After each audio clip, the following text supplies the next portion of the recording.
My favorite was, I think, pretty obviously Sabu. And I had wanted to get into CZW. I'd been reading about the, some of the Zandig and wife beater stuff, and it was World of Wrestling magazine. I remember reading that and just like, oh man, this stuff is insane. I want to try and get to this company. So it's probably the only locker room that I've ever entered or been a part of where the guys actually don't feel like they have to shake everybody's hand when they come in. And so it was a little, I won't say off-putting, but it was startling at first. I was like, what's going on here? And then I realized, oh, these people are just kind of laid back. So and he got pretty mad. And then I guess he was telling, Trent and a couple other guys that he wanted to fight me and everything. And I was like, can you imagine if I got in a fight with Abdul the Butcher, how funny that would be? The food allowance had been like $100 per person per day over there before. When I came, they finally bumped it down to $50 a day. But I mean, $100 a day, like who the heck needs that? And everybody had their own hotel room, and he insisted on that. And they were good hotels too. And so I think he was just asking a bit too much, and But I saw the final match he had with Matsunaga, and when he got on the mic and some of the stuff he said, that was pretty much severing the relationship right then and there. I just called him out and I said, you've got no business calling yourself Reckless Youth here. And I called him the cautious middle-aged man. I was like, it's CZW if you're going to come in here and call yourself Reckless Youth. And so it was funny though, that got a smile out of him in the ring. I saw him crack a smile and he just shook his head. And but it was, I think, pretty much right after that he started calling himself the Technician, Tom Carter, and I think he realized it's probably time to drop that name. But the finish of that match was actually going to be, there was a bag filled with screw-in light bulbs under the ring and thumbtacks glued all over them. And someone was going to hold my arms, I can't remember, and I think Lobo was going to take them and press them so they were sticking in my back, the light bulbs. Then they were going to take a chair, wrap it with a towel, light it on fire with lighter fluid, and then chair shot the light bulbs into my back. Is that your idea? Yeah. And but it was canceled because the police literally came in and said, you better shut this down right now. And so, believe it or not, I'm actually considering right now putting together a film project that's going to attempt to answer why, what's the reason for doing this stuff. And in my mind there is a reason why just about everybody does get involved in that stuff, and it's not just the fact that you're a young guy with adrenaline and you want excitement and adventure. There's some sort of dysfunction going on, and so just say I feel like I had some unhealthy thinking going on in my head, and it's intentionally self-mutilating, and injuring yourself. And so when you get that close to danger and potential, serious injury and survive it, and you shock a crowd and get a response, it's a rush, and it's addicting. I mean, make no mistake, and it's very dangerous because you want to keep upping the ante. And one of the first things I said was, I don't want any chair shots to the head. He does the chair shot from hell, and that's his finisher. And he just looks at me and he goes, okay.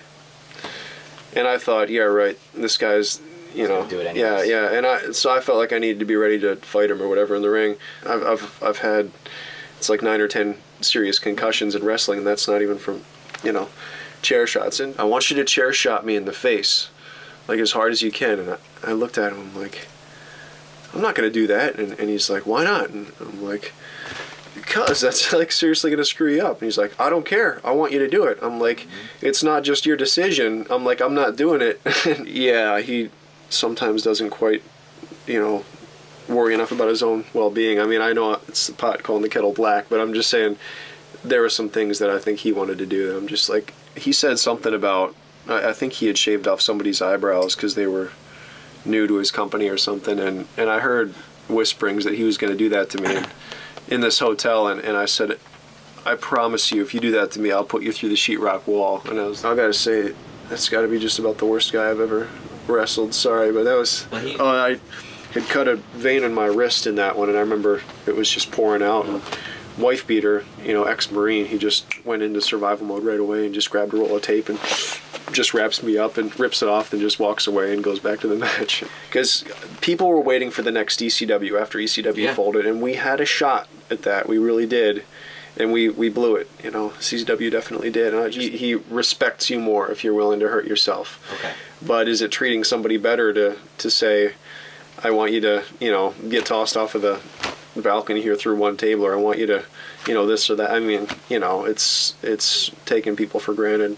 I'll never forget just taking a moment in the ring in the beginning of my match to just stand there and look up and think, oh my gosh, like I'm in the ring in the ECW arena, like I've dreamed of this. It was funny, they were going to make us a tag team in the Midwest. I think it was MPW, was it MPW, or no, Steel Domain, simply for the reason that we both have similar like arch tattoos and taped fists, and we look the same. And I remember that kind of ticked him off and made him feel stupid, and me too. I'm like, what a dumb reason to be a tag team. So, you know, it was okay working with Punk. He was definitely an entertaining personality to be around. Like right after I pinned him, yeah. I don't think the cameras caught it, but I guess he threw up on the ground there, and he said it was because he was so nervous about it. But there's like somebody's mom in the back, because that was part of a bar, was like hitting on me before the show, and just like, yeah, whatever, nice to meet you. But I remember like 15 minutes after the match ended, I saw Jimmy in there like macking on this lady after puking on himself, and it was anyway, Jimmy. And she was pretty happy. Yeah, it was pretty funny. Okay. It was after the Golden State show. We went just to attend this XPW show, like, you know, as part of the crowd. Okay, I got you. And the crowd got all riled up and everything, and I mean, obviously it was because of assuming that Rob Black, you know, was responsible for this, but things that Messiah had been involved in the past that really led to this. But I'm just saying, I feel like we kind of really riled up the whole XPW roster that night. Part of me, you know, was me having a few too many drinks and everything, and then, you know, Messiah being there. Then he got a threat on his cell phone, like, you better get out of here. You know, Zandig had told me before, like, I don't want you working for IWA Mid-South or whatever, and I'd said, you can't tell me that. It's like, look what you're paying me. We don't have contracts. I'm like, you don't tell me where I'm not going to work. But I understood that XPW was kind of on another level, enemies with CZW, and so, you know, I knew it was going to have to be one or the other, and I just couldn't stop cringing. It wouldn't go away, you know. But believe it or not, what was worse was a couple nights later, I was at home and I took a shower and I put a t-shirt on and went to bed. But I woke up in the middle of the night, and I've healed up really well, but I mean, it was a wound all the way up my side, and my shirt had just fused to it. He's like, do you want something? I'm like, do you want what? And he goes, Viking. And I'm like, where are we? And it was some like corrupt like pharmaceutical dude, and like in the split moment, it was, I think I said how much or whatever, and he said $20 for however many, and I had a 20 in my pocket. And I remember reaching in my pocket, and then I thought, like, this is going to be a turning point, because I could already feel those things pulling at me. At one time he said something to me like, you know, we're starting to like you around here, and, you know, once you become family, you know, we do each other favors. And I knew what he was getting into. It's, you're going to, you know, going to pay you a little bit less. But I just cut him off right there. I said, this is what you're paying me. I said, if you consider me family, that's when you should pay me and respect me. I kind of found myself, when you're not into it, when you're doing a dangerous spot or match, that's when you tend to get hurt more. And I wrote dead on my forehead that night. It's the only time I'd done that, and it was a promise to myself that it was going to be the end. Oh, he just said something like, I guess I'll see you in the ring then. Right. And I hung on the phone, and I was waiting to see if he was going to hang up with me. And then he's like, okay. I said, all right then. And then he hung up. But you know what? Then I saw him a week later, because I was like, did this guy just threaten me? Like, are you kidding me? It was supposed to be through burning tables, and I always say thank God it wasn't, because able to get out. Well, I was knocked out, but I was paralyzed too for a second, you know, for about a minute when I woke up, and somebody would have had to pull me out of the fire, you know. You know, when he picks me up and he's walking towards the edge, and he says, fuck, the tables are too close. That's when I start thinking, that means I'm going to overshoot. Then I remember, because usually the ref will say, if you're okay, squeeze my finger. Right. And I remember that.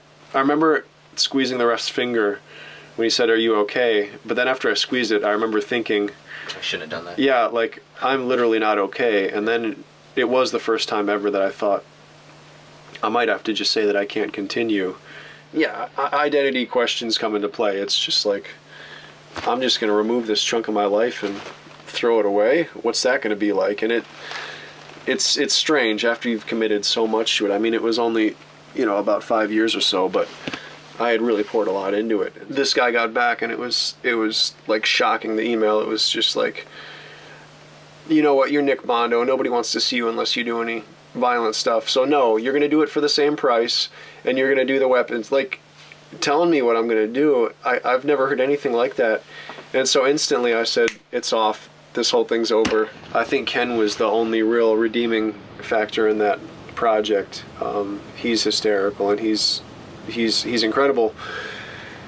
But as I told people, I finished it, and I actually got Paul Heyman to look at some of it, and he was going to help me get some distribution, and thought he could find something. But he said to me, what do you want out of this? And I said, what do you mean? He's like, well, what do you hope to get? And FBI got in touch with me shortly after that and met up with me, and I was like, oh my gosh, what am I going to do? And but it was funny. I sat down across from the guy, and it was amazing. He's just like, we're following this case, and here's what we gathered. He's going through a hard time. We can see these struggles, and here's what he's struggling with, and they nailed everything. And we were thinking that he probably stayed with you for this amount of time. There was one other time in 2008, I was really, really considering coming back under a new gimmick. It was going to be a martial arts based character, and for starters, at least under a hood. I was really relieved that he wasn't doing the death matches right off the bat.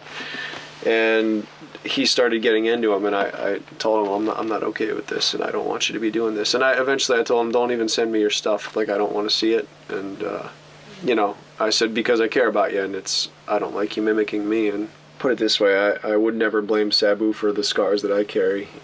Yeah. But we have the ability to influence people by what we do, and I have to take some responsibility for that. And he knows better than this, but he emailed me maybe 3 weeks or a month before Cage of Death, and he said, in passing, I'm going to take the Weed Whacker 2 times, and he's like, gotta top you somehow, LOL, something like that. And he said, yeah, I'm very interested. And DJ just said, whatever you want to do, like, we're down with it, And so, yeah, we put it together. There were a lot of ideas thrown out there when I showed up. They left the door wide open for me to do whatever I wanted. It did feel like a gamble to me, honestly. I was like, I don't know how well this is or isn't going to go over. They might crap on it. They might get mad that I showed up and I didn't really do anything, and I was taking a risk. But at the same time, if I'm coming back to help Rory get out of this, and if I'm talking about it taking the Weed Whacker, it's going to be really, as you say, hypocritical if I come back and I do a big bump. And I got tested again about a week after Tournament of Death 2, and I had lost so much blood at that event that they hooked up the needle, and nothing would come out. And a producer I was working with, and I met 2 former Yakuza members who were doing volunteer work in the disaster area. The one was a hitman, and the other one was a former thief. And so we shot some interviews.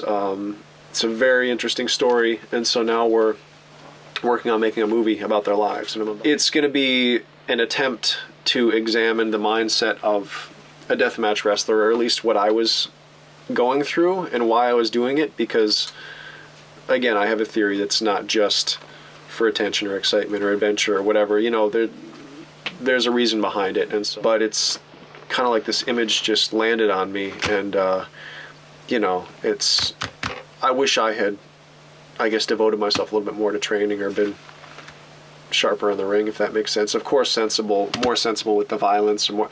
I never felt like I was in control of it. It was just this tornado of chaos in CZW, and